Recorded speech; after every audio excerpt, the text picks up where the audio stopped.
Let me ask the question that you've answered in many ways already, but let's explicitly look at what is money? Oh, as you know, that's my favorite question.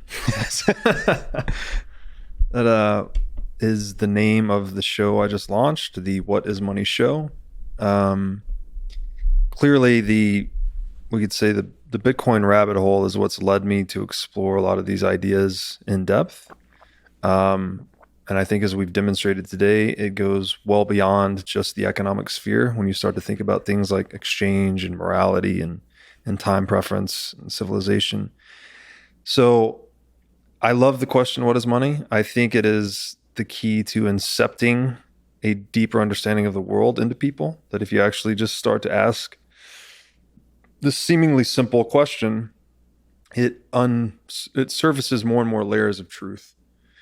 And I I just wrote a piece. I think I have 30 something answers to this question. So there's So in some sense, it's actually a more systematic way of asking the question of what is the meaning of life. There's some questions that are almost unanswerable, but in their asking, allow you to deeply get closer to truth, deeply understand the nature of our human existence. And the meaning of life is almost like this initial philosophers striving towards that.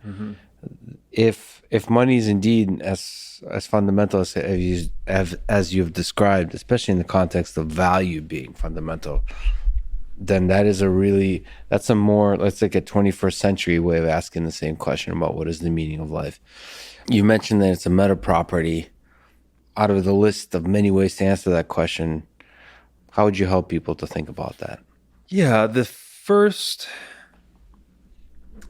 most serious answer comes from the School of Austrian Economics, and it defines money as a universal medium of exchange.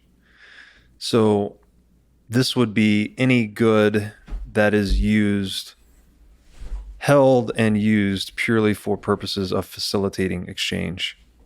So in the configuration of demand for any particular asset, it's bifurcated between its utility, which is a service that it can render to you in real time, whether it's, if it's water, you're thirsty. That's the utility of water, is that it can quench your thirst. Whereas the marketability would be the expectation of future exchange, that other people would want this asset in the future to trade it for whatever they may have. Money is just going to be the good in any trading economy that has the highest proportion of marketability relative to utility. So today, that would be gold. Gold has utility. It's used in electronics. It's used in dentistry and whatnot. But it's largely used as a store of value across time. And that's what it's been used for 5,000 years. So if we say gold has a $10 trillion market cap, maybe 2 trillion of that is its utility value, or it's actually demand for use in computers and dentistry. And then 8 trillion of that is demand for its use as a store of value. Money, the marketability aspects of money boils down to 5 services that money can render. Money needs to be divisible, it needs to be durable, it needs to be recognizable, it needs to be portable, and it needs to be scarce. So I'll gloss over a lot of history with this and just say that historically, money's always been a technology, still is a technology or a tool. I use these terms interchangeably, and you think of a technology as just a more sophisticated tool, effectively. Mm-hmm. To best satisfy those properties, monetary metals were determined to be the most satisfactory tool, the most divisible, most durable, most recognizable, most portable tool in the marketplace. Of the monetary metals, gold was the most scarce, as quantified by either its stock to flow ratio or its inflation resistance. So, simple way to say this is that people always prefer the money most resistant to inflation. That's a nice definition of scarcity in the context of money. Is if you were to measure it, the resistance to inflation. So how hard is it to artificially increase the supply? That's the supply right. of the thing. That is the hardness of money. And that's why gold is hard money. Because alchemy is hard. That's right. Because no one cracked alchemy, so gold became money. So I mean, that's such a nice, clean explanation of what is money, with the five elements, and gold ultimately won out because of the last piece of scarcity. That's right. And to get to maybe dig a little deeper there. So scarcity, we commonly think of scarcity as strictly a supply property, where if there's not much of something, then it's scarce. But it's not actually true. Scarcity occurs when demand exceeds supply. So when there's more demand than the supply can justify, the thing becomes an economic good, and it establishes itself a market price. So there's more demand for the thing than the supply can satisfy. The unique thing about money, as a concept at least, is that demand always exceeds supply. Mm-hmm. There's never enough money to satisfy everyone, right? Because another definition for money, it's the most marketable good. So it can be traded for any other good, service, piece of knowledge in the marketplace. Mm-hmm. So humans being what we are, we're never satisfied, right? We always want more of something, whatever it may be. So money as the ultimate token of obtaining that something is always scarce as a concept. But the problem with money is that if you can, as you alluded to, easily increase its supply, then all of a sudden you can compromise the scarcity of it over time, and you can rob people through inflation. Mm-hmm.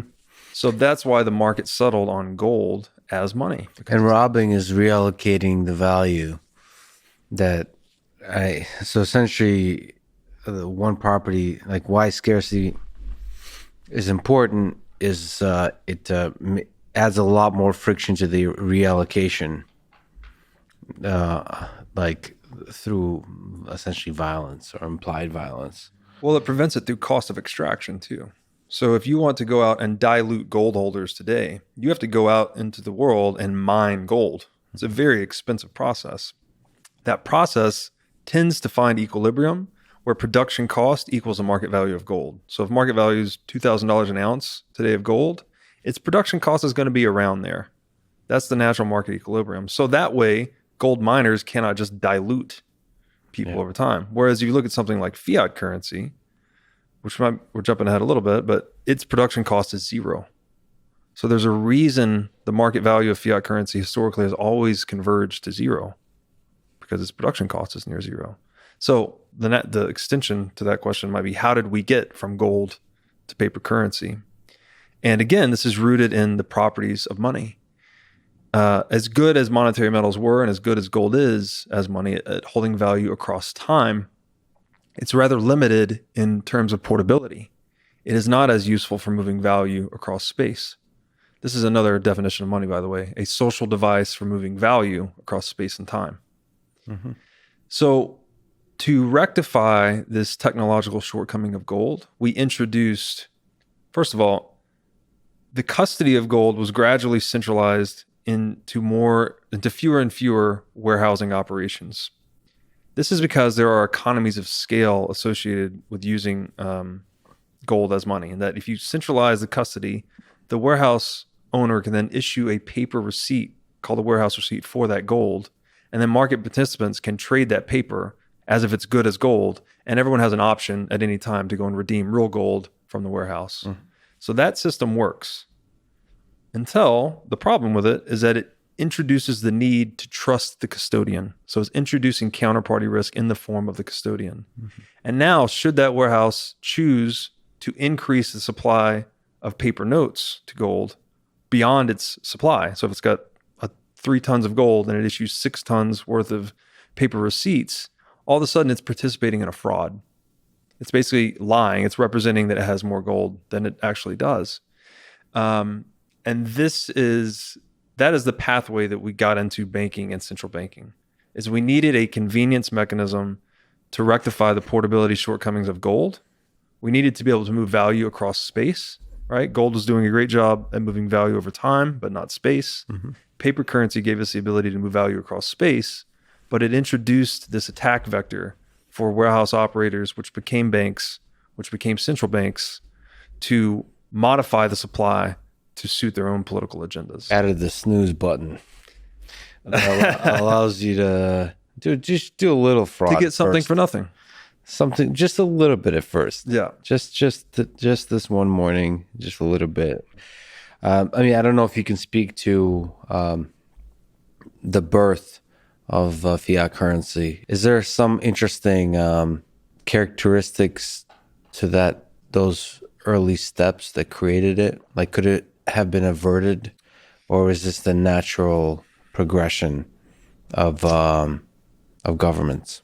You know what's funny is that central banking was initially designed to be the custodian of gold, right? So they were going to custody the gold, issue paper on top of it, and then they would maintain, you could trust the public stamp effectively. You could trust that the central bank had as much gold on reserve as they said they had, and they were supposed to be the trustworthy institution. So we went from placing our trust in a free market game theoretic process where we're trusting gold, and we began trusting this institution instead.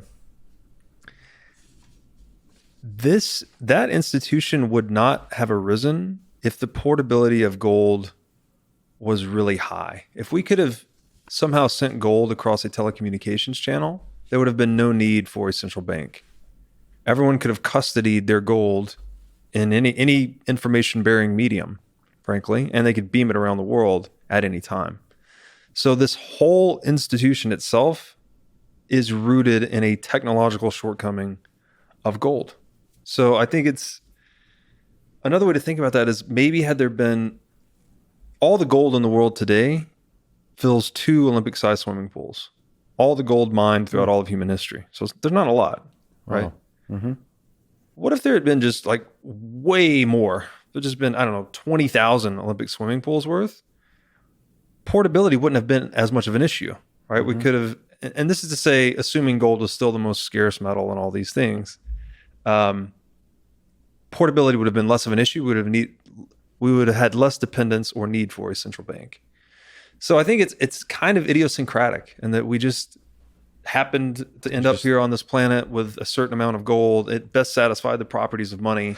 And a certain amount of humans geographically dispersed, such that portability had certain properties that you want to achieve for humans in the geographical space to be able to be a exchange value. It became more of an issue as we globalized, right? As we became more of a global society, we needed money that could move across space really fast, right? So we could trade in international capital markets.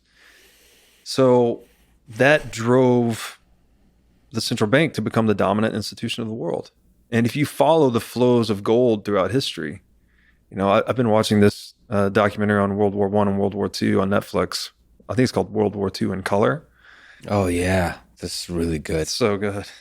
And when I say gold has been the governor of governments or gold is geopolitical money, like it is the base layer operating system, has been the base layer operating system for analog society. Mm-hmm. So it's always been about who controls the gold.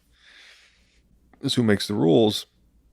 And that's in that context is why Bitcoin is so interesting, because it is the disruptor to this base level operating system that's functioned for all of human history.